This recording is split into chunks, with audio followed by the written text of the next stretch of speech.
Hello, and welcome to Marla Bace Coaching.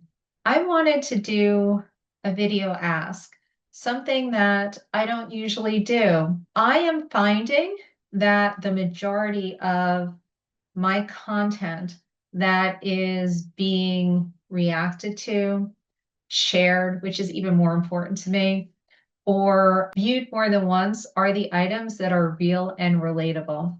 I first started to notice this when I was talking about intuition and the use of intuition. I believe this is because there is so much out there on emotional intelligence. And while it feels like, to me, emotional intelligence and the components of emotional intelligence are tangible, I think for a lot of people, they're not. And whether we're talking about self awareness, self management, the building of relationships, environmental management, those things take empathy, they take intuition. So I just wanted to talk a little bit about the path that I'm going to start to talk to, which I'm going to start calling soul presence. There are a lot of people out there that are talking about finding your soul in your business. And as I did my own SWOT analysis and my own research, I found that they are very woo individuals. So they're using intuition, um, they're channeling, they're doing energy clearing. I'm going to talk about it a bit in a woo state, but a woo state for those of us that have spent our careers being high achievers and in some cases over functioning high achievers. And we don't really get the ability to sit quietly in meditation for 20 hours a day and necessarily hear a channeled message. So, what are those things that we can do to bring our soul back into our business lives? And as I was thinking about doing this video and I was getting ready to be at a client this week, I had received someone else's newsletter about selling their business with soul alignment. So I do know the idea of soul and being solely aligned with yourself. As much as it might sound woo, it's become very commonplace in 2025.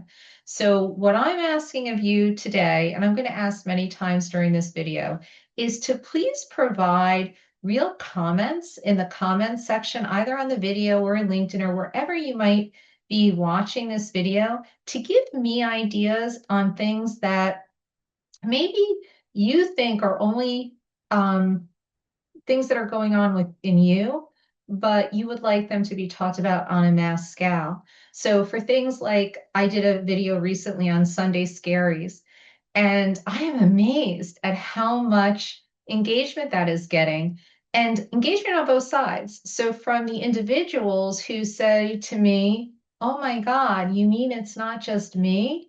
That's a real thing." What happens when it starts not Sunday afternoon, but Saturday, and Sunday is no longer my fun day? And then I have the entrepreneurs or the business owners that I'm talking to, and they're like, "What is that? We don't know what some of these carries are," because they're passionate about their business.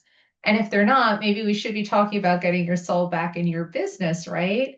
But I think the real key to that is a soul-based business or a soul-based career for high achieving, overly functioning individuals is to find yourself again after you've had the success.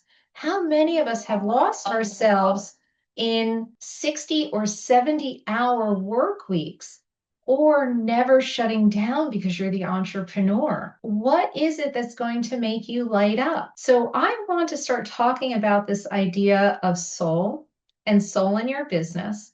And to me, it's really three, maybe four things. One, it's having clarity, clarity in who you are.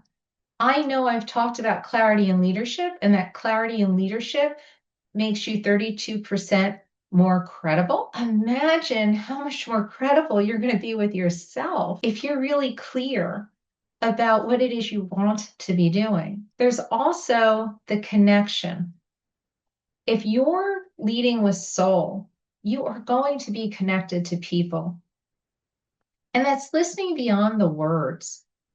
I was in a meeting yesterday where someone said something that wasn't really wonderful and it was directed at me.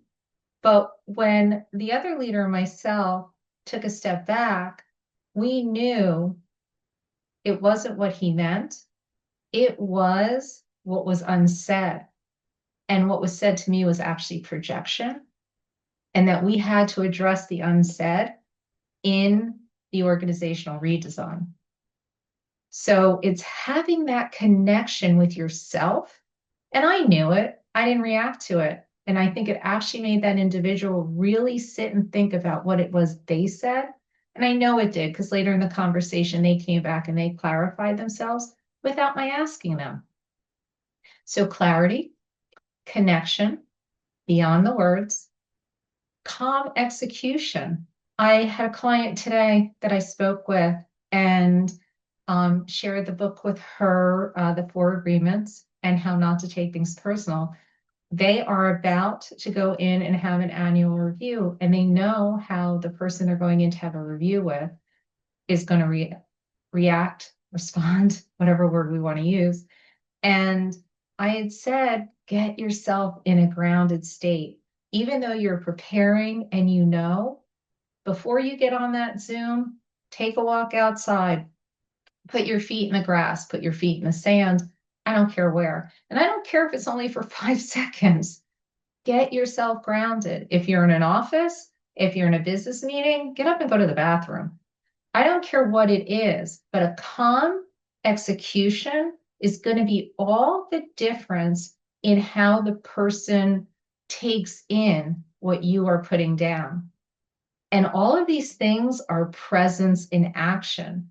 And if you honor your soul, your truth, your authentic self, you are always going to be a better person who clearly communicates, is going to make a connection with the person you are speaking with, and you will be able to do it in a calm exchange. So I am asking all of you again, please put in the comments below topics that are a bit of the woo that you would like me to talk about.